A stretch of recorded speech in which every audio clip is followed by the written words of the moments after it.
Before we get started, just one quick announcement.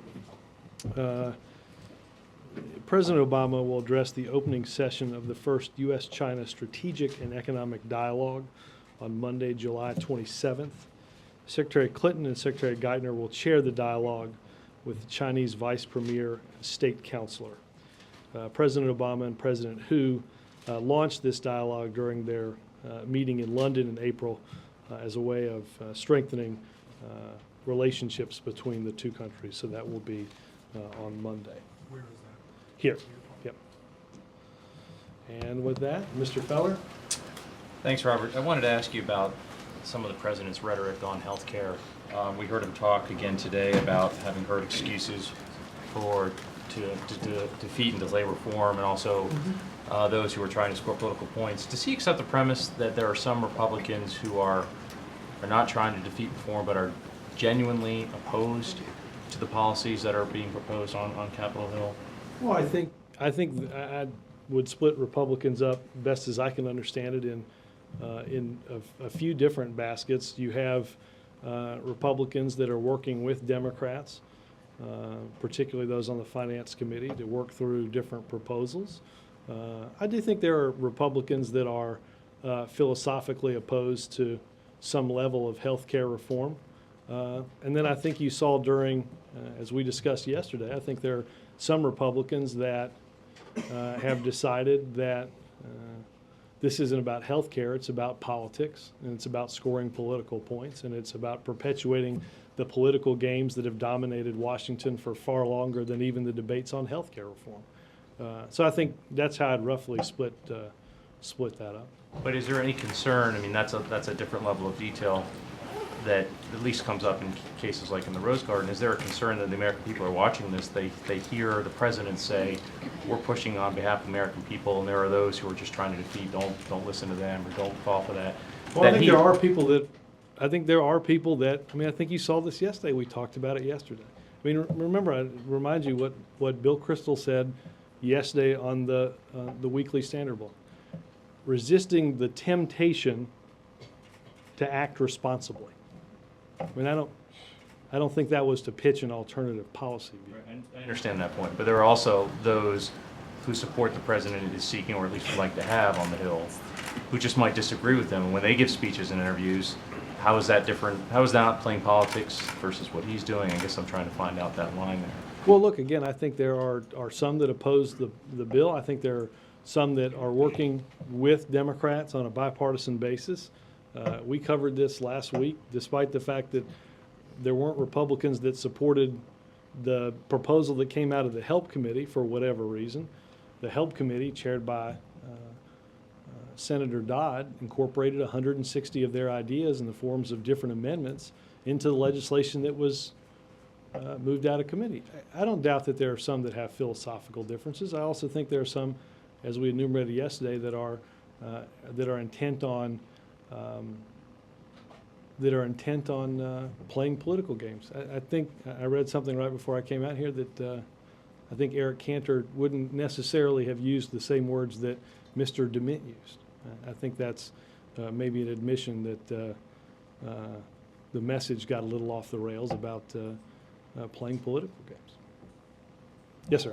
Robert, two questions. One on health care. Have Democrats asked the president for a delay? And if so, what is he saying? And secondly, on the budget. Well, I think there are some who have asked for different timetables in letters to and from Capitol Hill. His response isn't different to Democrats than it is to Republicans about the fact that we can't afford to delay this, that we can't afford to simply wait months and months or another year and add that to the other 40 years that we've waited for comprehensive reform that will actually cut costs.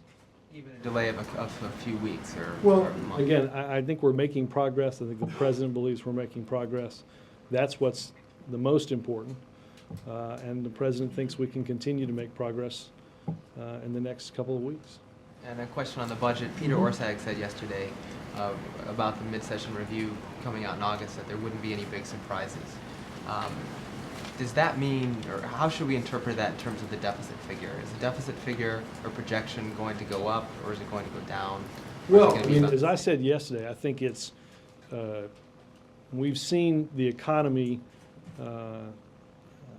based on everybody's assumptions, at the beginning of the year deteriorate, particularly that last quarter of last year and the first quarter of this year deteriorate at a rate that I think alarmed a number of people. I think it's likely that our budget challenges have become greater, not lesser. But is that code for the deficit figure is going to rise? Well, I have not, they don't let me in on the number crunching sessions. I haven't seen the exact numbers. But again, my assumption is you've got employment, which is higher. You've got tax revenue, which by definition, because of a lagging economy, is going to be lower. I would assume, again, that the budget challenges have only become greater. Jake? The House Energy and Commerce Committee canceled a markup. It's largely perceived that the reason this is because of the Blue Dog Democrats on the committee balking at some of the provisions of the bill. I know the Blue Dogs are here right now with the president, but what's his intention of, what does he intend to tell them, or what do you? Well, I think they're working through, I mean, I think they, as you mentioned, they've delayed a markup for a little bit of time to come down here and talk through some of the issues and concerns that they have on costs and things like that. They're going to meet with the president. They may be doing it probably right now to work through some of the issues and concerns that they have, and that, and again, try to work toward meeting in an area where we can agree to move healthcare reform forward. As you know, one of the concerns they have is they don't want to be BTU'd. They don't want to vote for a provision that passes in the House and the Senate does something else that's less controversial. Is the president on board with that? Does he think that the House and the Senate should have basically the same funding mechanism for this bill, so that one side has to walk the plank? I don't know. I don't know if that will specifically come up or has specifically come up in today's meeting. I know that the president is encouraged, as you heard him in the Rose Garden say, in terms of the amount of progress that we've made, that we're closer to health care reform than we've been in 40 or 50 years. I assume many of these issues, particularly costs, not just cost of health care, but how to pay for it, will come up. I don't know if he believes that both proposals should be identical, but hopes that we continue to make progress on both sides of Capitol Hill so that we can get a bill closer to his desk. Does he understand philosophically why the House wouldn't want to? Absolutely. Yes, sir. Back to Jeff's question on the deadline. Does the White House believe that if this August deadline were missed, that healthcare reform will not get done? I don't think that's the case. I think, as the president enunciated pretty clearly yesterday, a lot doesn't tend to happen in this town without some poking and some prodding, which generally manifests itself in deadlines. So, but again, remember, this is just part of the process. We're going to come back here after the August break and still have work to do on healthcare. so then why even have that deadline? I mean, Because I'd refer you to the first part, that not a lot happens without that poking and prodding. but if there Remember, is, Dan, this is, as I said this yesterday, and I've said this before, healthcare is not something that somebody came to Washington about a couple of months ago and said, you know what, I've been out in America, and a lot of people are paying more for their health insurance each and every year. And somebody said, wow, I heard that too, and they started a debate on healthcare. We've been doing this for years and years and decades and decades. This is not a new argument. I understand. So the whole purpose then of the deadline essentially is just to get them going. Absolutely. Just to push To them. move to this provide- process along. But there was no expectation that it would get done by that time. Well, deadlines don't tend to be that good unless they're recognized as being something, a point in time in which you'd like to see something done. Yes, sir. Robert, is it fair to characterize that there is not a bill yet in either the House or Senate on health care that the president's ready to support? He seemed to indicate that in one of these interviews yesterday. Is that a fair characterization? Well, I think if you look at And I think, look, part of this is based on where we are in the process, right? I think the president has laid out probably 15 or 16 different ideas that he'd like to see around cutting costs in healthcare, containing the skyrocketing costs that families and businesses pay each year. I'm not entirely sure that one piece of legislation encompasses each and every one of those ideas quite yet, but believes that both the House, and that's one of the things they'll talk about in the meeting today, is how do we contain costs. That's part of that proposal. And then understand again that the growth of Medicare and Medicaid is under the jurisdiction of the Finance Committee. So by definition, the Help Committee's legislation can't have addressed provisions in Medicare and Medicaid because they don't have jurisdiction over it. So I think part of this is the process of a piece of legislation going through 5 committees and 2 houses of Congress. But I think the principles that he's laid out are pretty clear on that. So it's incorrect to say he supports any of these bills. Well, I think, again, I think there are aspects of each of these bills that meet his principles. I think if you want to know how he feels, again, I think the letter that he sent to Congress about the principles he sees in healthcare is a good place to go. Now, you just had the 8th public event the president spoke on healthcare in the last 9 days. 9 out of the last 10? 9 out of 9. 9 out of 9. What did he do Sunday? Huh? What Two did he and do 2 on Sunday? Thursday. 2 in 1 day. Oh, 2 on Thursday. See? These guys, here we go. I mean, golf doesn't count as a Well, we heard he did talk about healthcare on the golf course, you know. He and Marvin were in a riveting discussion in a sand trap about Right. Canadian, cost right, containment. the Right, Canadian exactly. system. No, There you I go. already No been down there. rotator cuff. In all seriousness, do you worry about the overexposure? I mean, at what point do the president's words, do you worry about this? You laugh. No, I'm laughing because I'm going to have somebody look this up, and I'll get this answer to you today. When the last time somebody asked me if we were doing too much, and now we do something 9 out of 9 days, and we're wondering if we're focusing too much on one thing. No, but do you worry that your words are not as persuasive on the ninth event as opposed to the first event? Well, some of that will depend on your package tonight, Chuck, which will. No, I think what the president strongly believes, and he'll do this tomorrow, certainly 10 out of 10 at the press conference. I think it's important that the president continues to remind the American people what's at stake, what's in it for them, why the status quo is unacceptable and unaffordable, and what must be done in terms of this issue to lay that foundation for long-term economic growth. I don't think he can probably say that enough. There are, as we've discussed, there are people out there that are opposed to this. There are special interest groups out there that are opposed to this, that are going to continue to make their arguments, and I think the president's going to continue to make his. Very quickly, since you promised to follow up on that stat.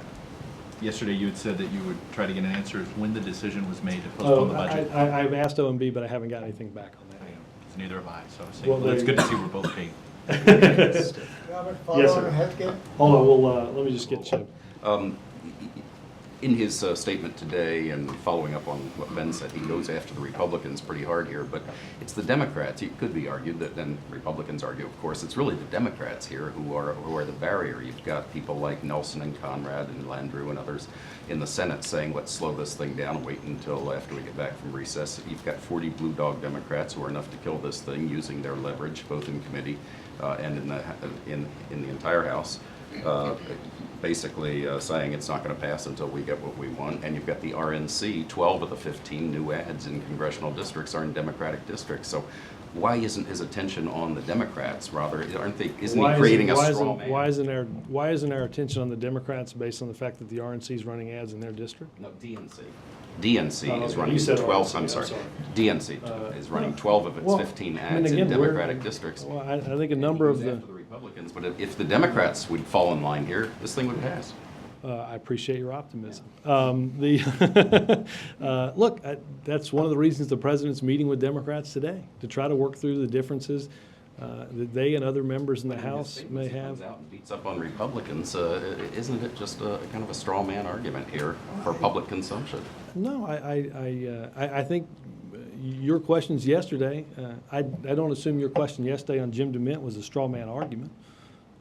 You asked specifically about his criticism about the legislation. I don't think that's. Well, then we're just pulling the horn. No, again, I think the president wants to work with. He's made calls to Democrats and Republicans in the past few days. The staff has met endlessly with members on Capitol Hill to try to work toward a solution. I think that's what the president will continue to do. And finally, this is not a quibble. I just want to get, what should we say? What is the deadline for this thing? He has said October in the past for signing a bill. I've heard November. A couple of days ago, he said by the end of the year. What is the deadline for signing a bill? Is one of those correct? October, November, end of the year? Understanding that October or November could be the end of the year, based on what the legislative session is. I think the president is intent on ensuring that when Congress is done in 2009, that he signed comprehensive health care reform that cuts costs for small businesses and families, provides an opportunity for affordable, accessible health insurance, and has done something to bend the cost curve and help our put our fiscal house in order. I think that we'd like to see done before Congress goes home. I'd love to tell you, if you can tell me when Congress is going to go home, we'll, Mark. Robert, isn't there a flip side to what you said to Ben? That if some Republicans are against it, are against health care reform for political reasons, aren't there many Democrats that are for it for political reasons? I guess I don't follow. Because they feel it would benefit them politically. Well, I think I'm not entirely sure I understand the notion that a Democrat would simply be for it because the health care reform is a good thing to be for. I think health care reform is a good thing to be for because millions of Americans are struggling each and every day with the high cost of that insurance. Those that are lucky enough to have it. There are millions that lose their health care when they change their jobs. They're unable to get health care because they have a pre-existing condition, all things that the president wants to change. But there are political motivations on both sides. I think the American people want to see Congress do something. If that's a benefit of anybody in Congress, I think that's a good thing because it's likely the benefit of the American people. Yes, I tried. You did. Steny Hoyer, in his weekly news conference this morning, left open the possibility that the House at least would go home for the recess without taking any vote. Do you have any response to that? No, just the notion, again, that we've, I think, 2 of the 3 committees that are looking at this legislation have passed this legislation. I know Energy and Commerce worked until past midnight last night. They're down here today discussing issues of concern, and I think likely we'll be back at the table tomorrow. I think it's a bit early to talk about what if, 2.5 weeks or 2 weeks from now. Pretty big disappointment to the president, wouldn't it? Well, it would be a pretty big disappointment to the American people. Another question on the Senate side. Conrad says his panel today is considering a tax on the so-called Cadillac health plans. The president, in a PBS interview yesterday, seemed to suggest he was sort of open to that. Is that a correct reading? Well, I was in the interview, and I think I told a number of people, I just simply take the president. I tend not to look 2 or 3 levels down to figure out what I think he might have meant to say. I think he said quite clearly, and I don't think this is much of a surprise since we're 6 months and a day into this administration, that he doesn't support what Senator McCain proposed in the campaign, which, as you know, wasn't a tax on a certain level of the exclusion, but instead to remove the entire tax deductibility, to remove any of that exclusion whatsoever from health care plans. I think that's what he discussed. So that leaves the door open for some. Well, you guys, your job is to parse. Mine, I just listened to him and heard what he said. You wouldn't quarrel with that? I wouldn't quarrel with. No, again, I take the president at what he said, not what you're asking me to interpret what he might have meant to say. Can I follow up on that? Sure. He also said in that interview that he's interested in the idea of penalizing insurance companies that offer Cadillac plans. So is that a signal that he has I don't no have objection? the interview in front of me to look at what you're referring to. I don't know whether he was discussing proposals. I think there are proposals up on the Hill that would do that.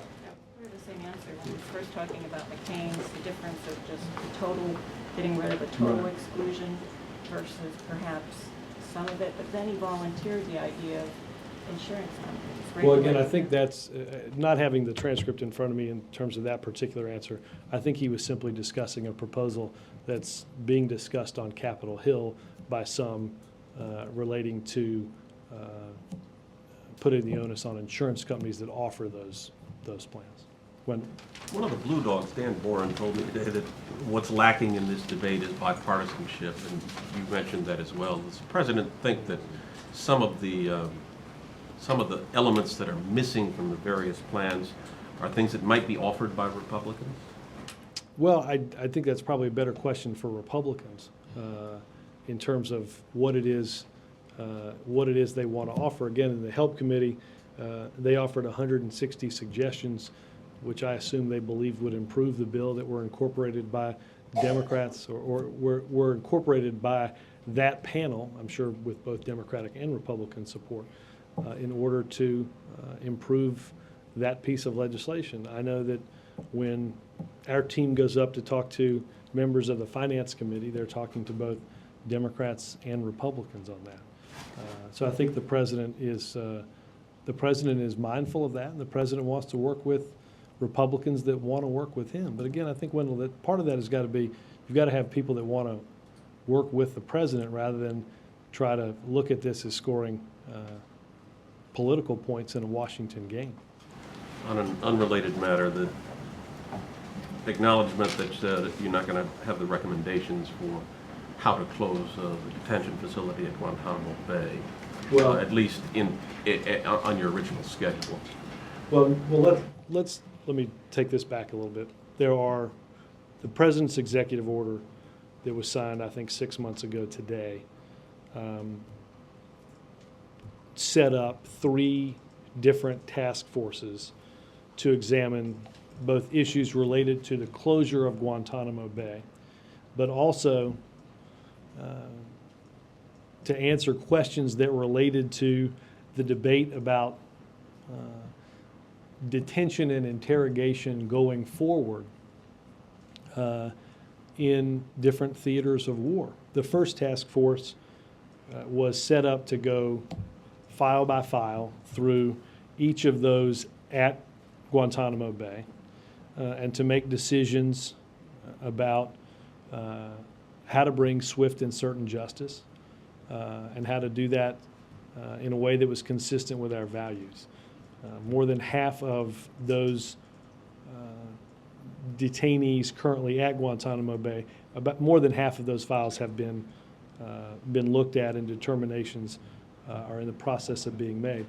The second task force had to do with our interrogation policy and steps that might be taken over and above the Army Field Manual to ensure, again, the effectiveness of interrogations at the same time that we're ensuring that whatever is done going forward on interrogations is done with our values in mind as well. The third task force is on future detainee policy. Again, what do we do, for instance, with someone picked up on a battlefield somewhere in the world today?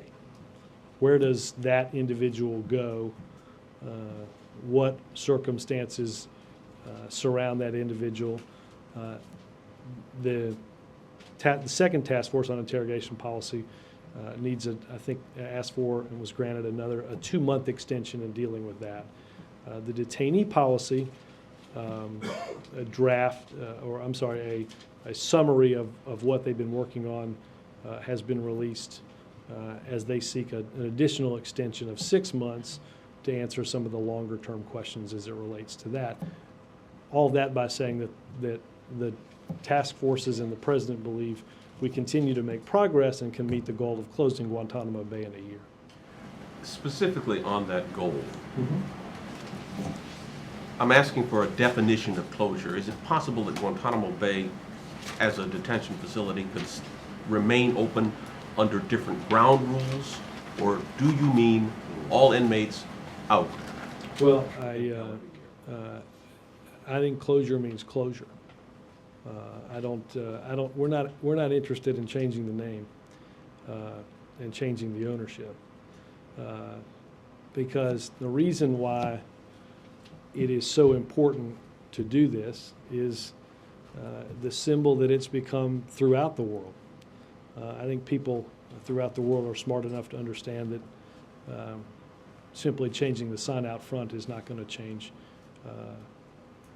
what it means and what it's done to our standing in the world. Yes, sir. Thank you, Robert.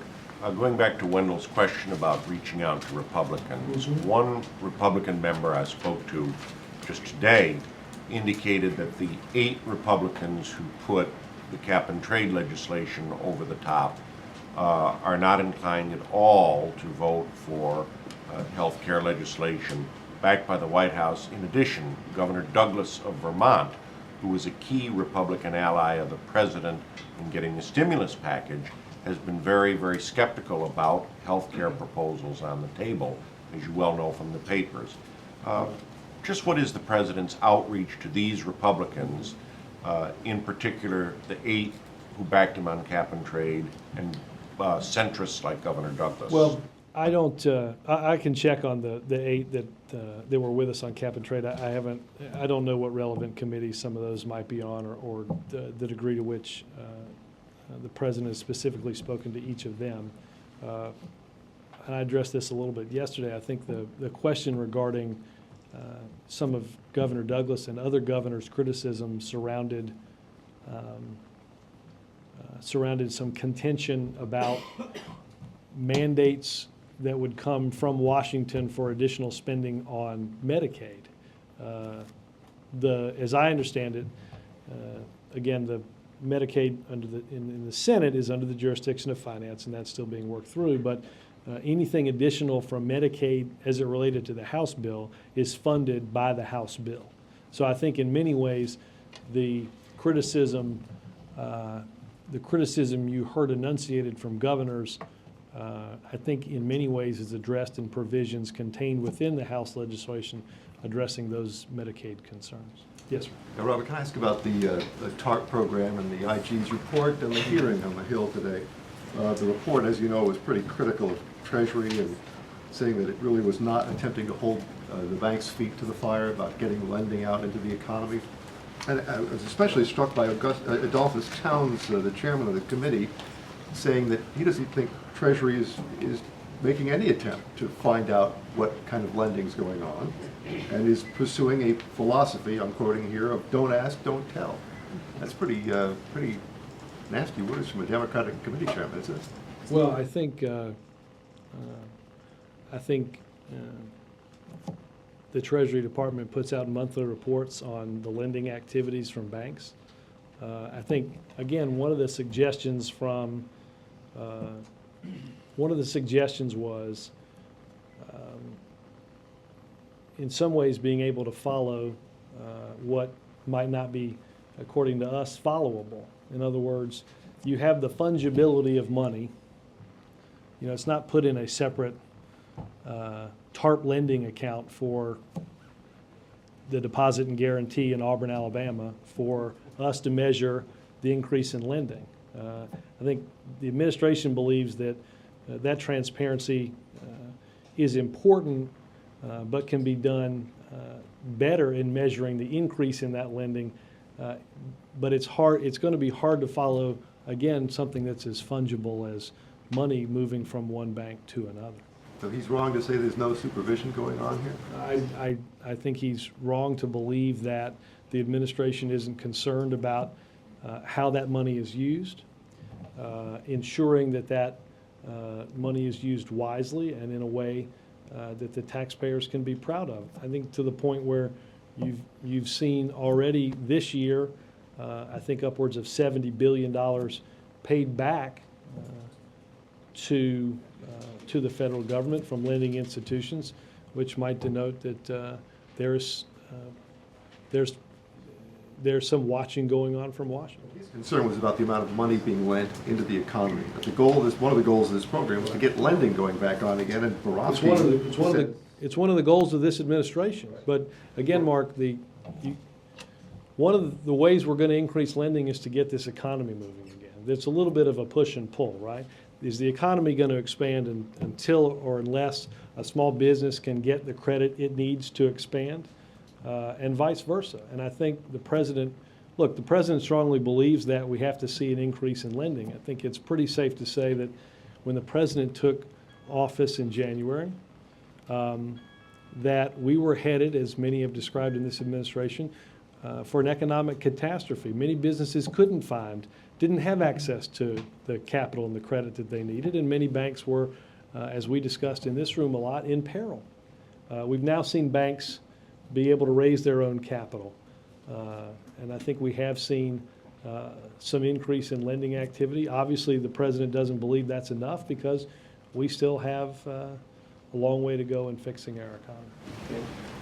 Back on the Cadillac health plans, 2 points on insurance companies. What the president said yesterday was, I understand they're talking about the possibility of penalizing insurance companies who are offering super gold-plated Cadillac plans. Is that the difference? The president is willing to penalize insurance companies but not tax the health benefits? Well, again, just from reading that statement, I think he's simply denoting that's a proposal on Capitol Hill. I don't... He volunteers it as something that... volunteers it as something that Capitol Hill's looking at.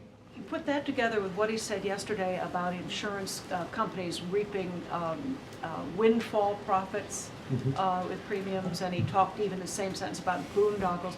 Does he think the health insurance industry isn't doing enough to make health insurance reform happen? Is he disappointed in them? Well, I mean, obviously the underpinnings of health insurance and health care reform are that some of the practices that insurance companies have employed over the past many years simply have to change. I think first and foremost, the very long-standing practice of denying someone coverage simply for a pre-existing condition. Does he think they're not doing enough right now in the debate in Congress to move this forward? Well, I think he believes all can be doing more because we are in a critical time to push health care reform forward. Is he disappointed in the health insurance industry right now?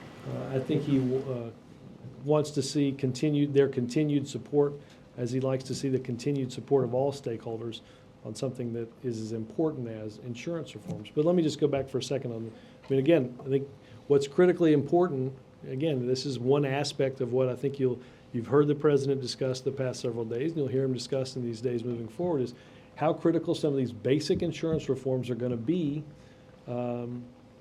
in moving reform forward. And that is, again, first and foremost, no longer allowing an insurance company to simply deny coverage for a pre-existing condition or denying coverage for somebody that, I mean, you've got a natural selection problem, right?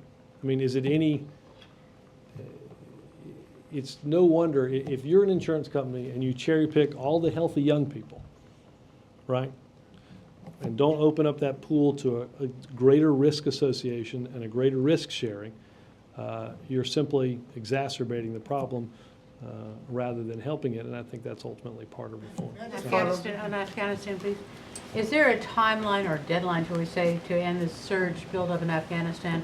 And does the White House believe that the American people support this continued buildup of American soldiers in Afghanistan?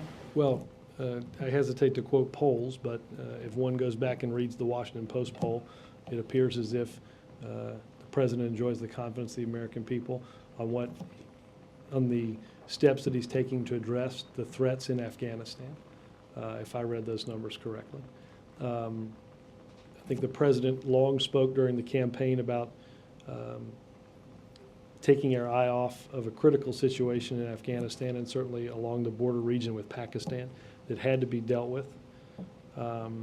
In terms of, I know that the planners here, I don't know exactly when the last set of troops in the additional forces that the president and his team approved. I'm not entirely sure when they all get there. I can certainly look that up. But as we get closer and closer to the elections, the president believed those additional troops to help the security situation as we got to that important event was critical. I don't know what in the world that somebody's like halfway between the dial on a radio station.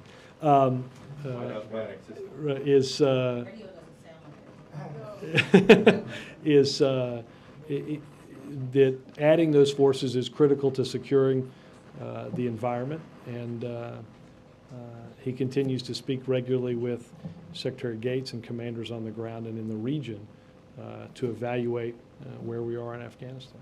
What constitutes a victory? Dismantling and destroying al-Qaeda. Christine? Is the president aware of the fight that's going on between Senator Arlen Specter and Joe Sestak in this Democratic primary? He said he was going to campaign for Arlen Specter when he switched parties. Where does that stand now? And is he uncomfortable at all with kind of the level of campaign rhetoric that's getting thrown back and forth between two Democrats? I doubt he's up to speed on the back and forth on that in Pennsylvania. I know that, is that just in my head or is that static? Okay. Yes, it's in your. So I was just beginning to wonder if it was just me hearing these little voices. I was going to say, you guys are going to speak a little more clearly into my ear. I mean, I know that the administration has taken steps to campaign for Senator Specter, as the president committed to do, and that's what he'll. Those are promises he intends to keep. I don't have any reason to believe, though, he's following the day-to-day back and forth in that. Yes, sir. Thanks, Robert. Back to healthcare.